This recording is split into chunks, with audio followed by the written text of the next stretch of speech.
Pourquoi le Coran contient-il autant de passages violents?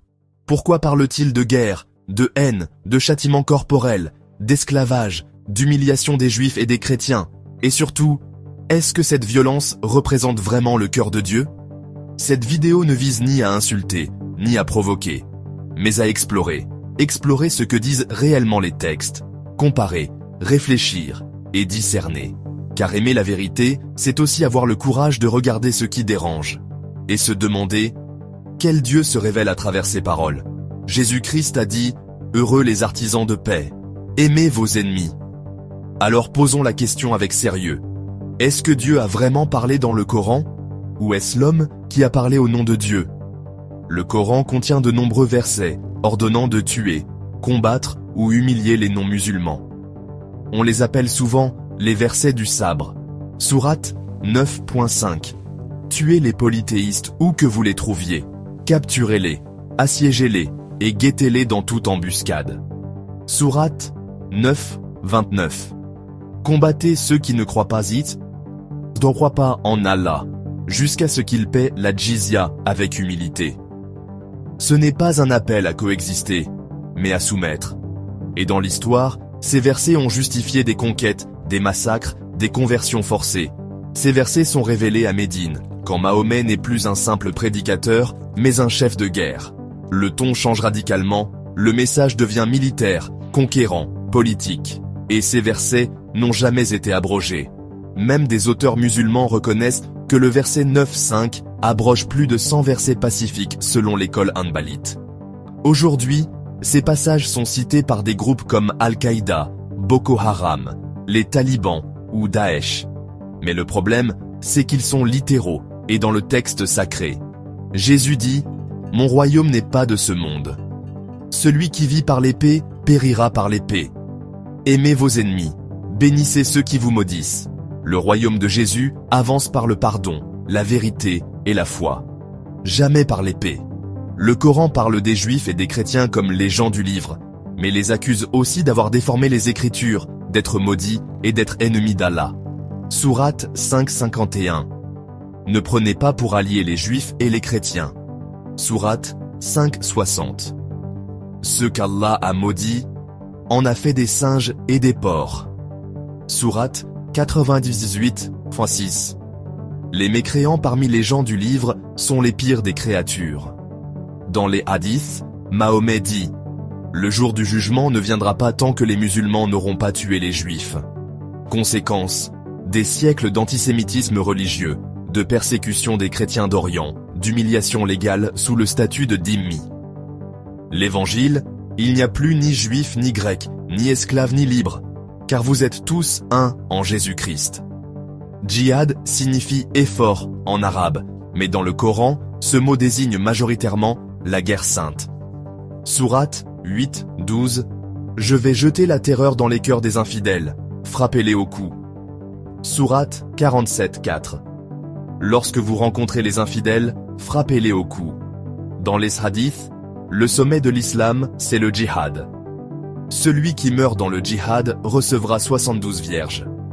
Entre le 7e et le 11e siècle, l'islam a conquis de vastes régions par les armes. Espagne, Afrique du Nord, Perse, Inde, Anatolie.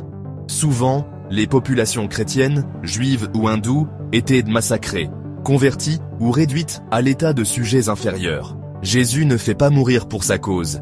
Il meurt pour les autres. Père, pardonne-leur. Le Coran autorise les rapports avec des esclaves, même mariés. Sourate 4.24.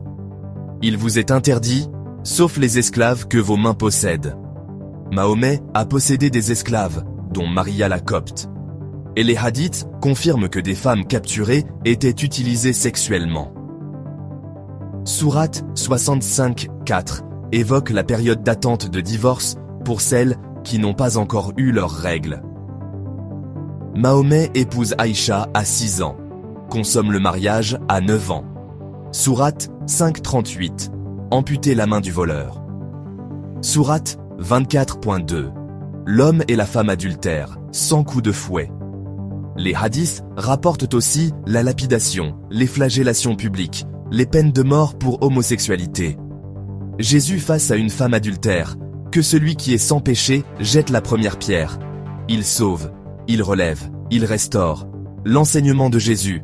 Proclamer la délivrance aux captifs. Mieux vaudrait pour lui qu'on lui attache une meule et qu'on le jette à la mer que de scandaliser un de ses petits.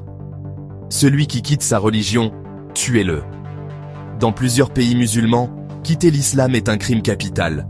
En Iran, Arabie Saoudite, Afghanistan, Mauritanie, Jésus n'impose rien. Il propose. Voici, je me tiens à la porte et je frappe. Sourate 4, 34. Les hommes ont autorité sur les femmes. Frappez-les si elles sont rebelles. Sourate 2 pour Mob 182. Le témoignage d'une femme vaut la moitié de celui d'un homme. Jésus accueille les femmes, leur parle, les guérit, les élève. Il n'y a plus ni homme ni femme. Allah dans le Coran est lointain, arbitraire, violent, punitif. Il aime ceux qui combattent. Il égare qui il veut. Allah égare qui il veut et guide qui il veut. Il aime ceux qui combattent dans son chemin. Le Dieu de Jésus est Père. Il cherche la brebis perdue. Il pardonne, il pleure, il aime. Dieu est amour. Des milliers de musulmans se convertissent chaque année. Pas par haine de l'islam, mais parce qu'ils découvrent la paix de Jésus. En Égypte, un imam commence à lire la Bible en secret. Il rencontre Jésus et quitte tout. En Iran, des femmes voient Jésus en rêve. Elles se convertissent malgré les risques. En Algérie, des Kabyles musulmans se tournent en masse vers le Christ. Leur message: j'ai quitté la peur, j'ai trouvé la paix. Le Coran prône soumission, peur, punition, domination. L'Évangile offre grâce, liberté, vérité, vie éternelle. Jésus dit: je suis le chemin, la vérité et la vie. Nul ne vient au Père que par moi. Ce message t'a parlé? Ne le garde pas pour toi. Dans un monde de confusion, la lumière de Christ brille encore.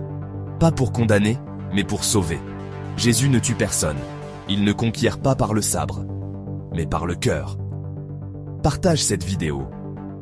Tu pourrais changer la vision de quelqu'un, ou même sa vie entière. Abonne-toi pour d'autres vidéos vraies, bibliques et puissantes. Commente avec respect. Et souviens-toi, Jésus appelle encore aujourd'hui. Or,